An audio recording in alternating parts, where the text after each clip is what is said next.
Hello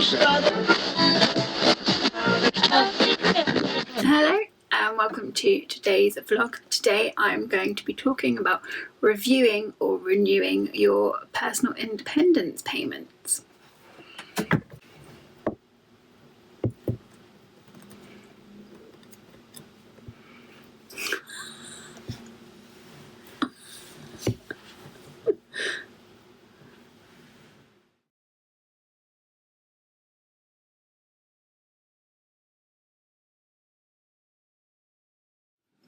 So if you are in receipt of personal independence payments, or PIP as I'm going to call them from now on because I'm too lazy to say personal independence payments a lot. If you're in receipt of it already, you will know that every so often chances are you're going to have to have it reviewed, or you're going to have to reapply. So basically the Department of Work and Pensions, or the DWP, will send you a letter to tell you that your PIP is up for review, and they'll send you a form to fill out which you'll need to send back to them within 4 weeks in order to keep your claim continuous. It states on the letter that if you don't send the form back in time, you are at risk of losing your claim, so your benefits will be stopped completely and you might have to appeal that or reapply again. And the cat is stealing cotton buds. If for whatever reason you don't think you're going to be able to get the form back in time, you can give the DWP a ring, and I will drop the links to their website below so that you can find their contact information and bits on there. But yeah, if you give them a ring and let them know that your form's going to be late and explain why the form's going to be late, there is sometimes a little bit of leeway for you, so that's worth bearing in mind if you don't think you can get it back within 4 weeks. So there are a couple of different outcomes to a PIP review. The first is that they can end your claim completely. So if they judged on your new answers to the questions on the form, they can deem that you are no longer in need of PIP and they can stop it. They can adjust your entitlement, so you could get more, you could get less, again depending on how your circumstances have changed, and they could award you PIP for longer. So for example, I applied for PIP. I was always in receipt of disability living allowance, and in 2016 I had to apply for personal independence payments, which were changing from what was disability living allowance. So in 2016 I filled out a huge booklet with lots of questions in, all about my disability, how I manage it, how I get around, what help I need, how it affects me, and then I was granted PIP for 4 years. I was granted PIP for 2 years, and then they would review it again. In 2018, they wrote to me to say that it wasn't going to be reviewed for another 2 years. So basically, I got 4 years in total before I had to renew or review it. So when the form comes, it's just basically a booklet. There are about 20 pages in it.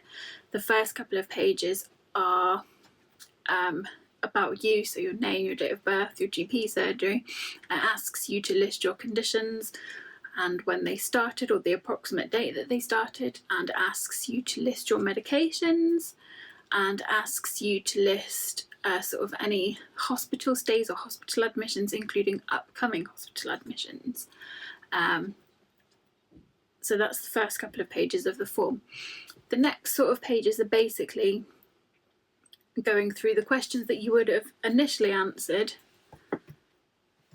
and asking if there have been any changes. There is a limited amount of space in each box to write what your changes are, but you do have the option to add extra paper and extra evidence at the end. So the form itself is pretty straightforward. It's in really basic, easy to understand English, and it is available in Braille, it's available in large print, it's available in different languages. There are a lot of options for accessibility for you to be able to fill the form in. Rocco is clearly the star of this vlog today. I have now taken some time to fill out the form, and I've popped it back in the post box, ready to go back to the Department of Work and Pensions for them to decide whether my entitlement can continue or whether I require another assessment. So that is seeing basically an assessor who assesses the questions that you've answered and your need for personal independence payments. I'm going to have to let the cat out. So that's basically the general gist of it. So today I'm going to give you a few of my top tips for filling out your form and getting it sent off and getting the entitlement that you need. First top tip is whenever you have to fill one of these forms out, so if this is your first time applying, or whether you're reviewing or renewing or appealing, keep a copy of everything that you write down. So all of the answers that you give, keep a copy of them, because then you can refer back to them. That's my first top tip. It's really important to do that. So when I filled my forms out this time, I had a copy of my original application, which I looked through, and I was able to easily write what had changed for me in the last 4 years, so I could update the form and ensure that my entitlement continues. So that's the first thing. Just make sure you keep copies of it. My second tip is get it done as soon as it arrives. You've only got 4 weeks from when the form arrives for you sending it back. If you go over those 4 weeks, the DWP are very, very likely to stop your benefits and stop your claim and stop your entitlement. So it's really important to get that form back as quickly as you can. It comes with a stamped address envelope so that you can just pop it back into any post box. It's really easy to get back to them. So just make sure you don't sit on it for a couple of weeks. Get it in, get it done, get it sent back. My next tip is don't panic. They are hideous forms to fill out, and it is incredibly unfair that people with lifelong, life-limiting disabilities have to fill out these forms every so many years to prove that we are still disabled. It's disheartening, it's frustrating, especially at the moment with everything that's going on in the world. It feels incredibly unfair that we have to do this, but unfortunately that's the way it is, and that's what we have to do. So don't panic, don't stress about it, just do your best. If you struggle to fill in things like this, or you struggle to get your point across, or you struggle with writing, anything like that, there is a lot of help out there for filling out these forms. You are allowed to ask for help to write these forms, so a family member or a friend or a professional could help you write these forms.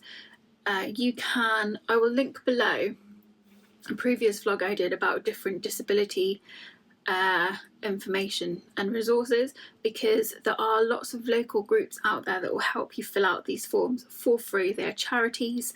Locally we have the Disability Access Centre, and they have previously in the past helped me fill out these forms, and they really help you. They know what you need to write, they know what you need to say to ensure your entitlement. So seek help. If you need help, get help. Get someone to help you fill out the form, get someone to write the form for you. Ask for help. It's really important that you get the best outcome from these forms, so definitely ask for help. And like I said, I'll pop a link to those resources below so you can check them out for yourself. The next thing is don't lie. I know that sounds really obvious, but you see it in the paper all the time, there are a lot of benefits cheats out there.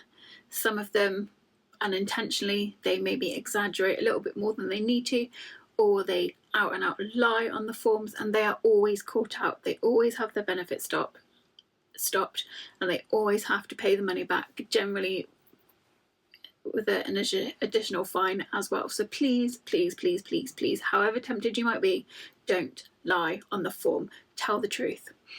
More often than not, your truth will be impactful enough that you deserve an entitlement anyway. So just don't lie.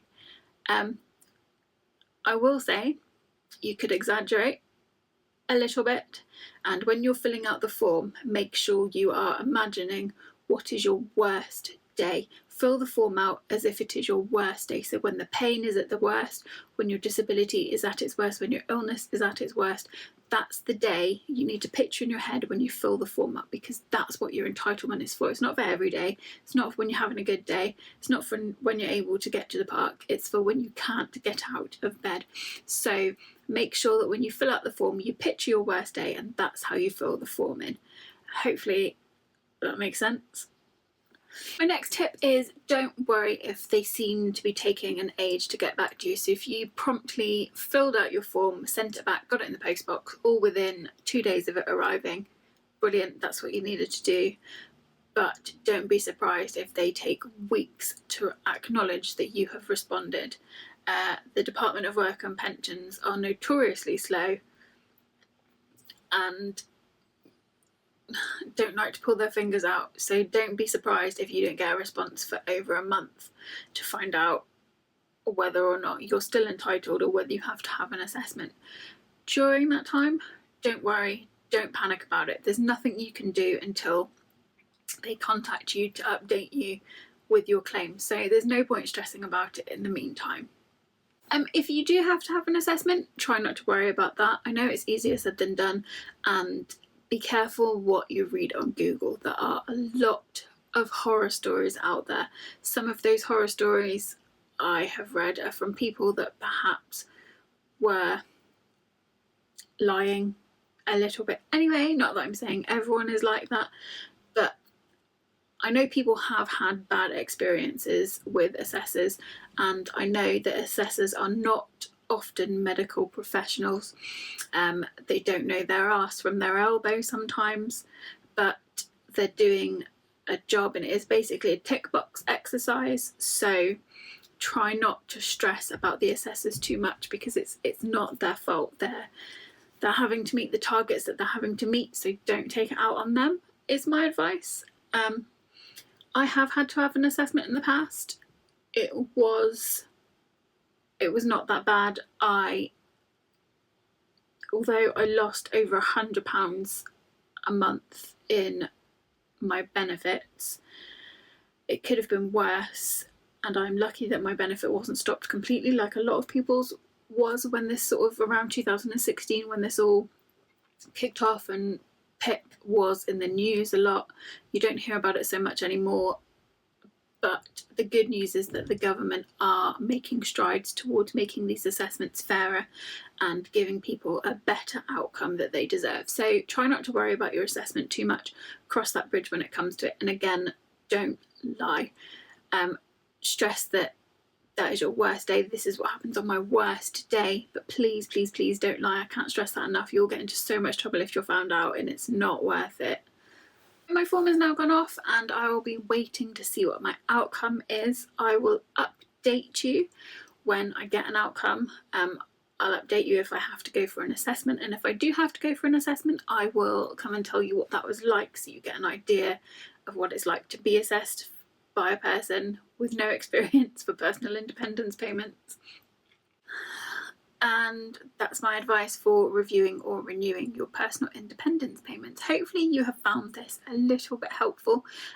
Please drop me a comment below if you want some more information, or if you need a little bit of advice, or you need any help filling these forms out. I'm pretty good at these forms now. I've had to do quite a lot in my life. I write quite well, so if you do need any help, get in touch. I'd like to help. There are a lot of websites and resources out there. If you just tap into Google reviewing PIP, lots of different resources will come up to give you information and advice, and it's worth just giving those a look.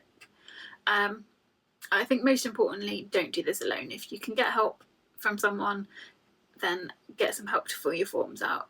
Don't worry about it alone, and don't stress about it alone. So yeah, if you liked this video, then give me a thumbs up, and I will be back soon with another disability related video. Thanks for watching.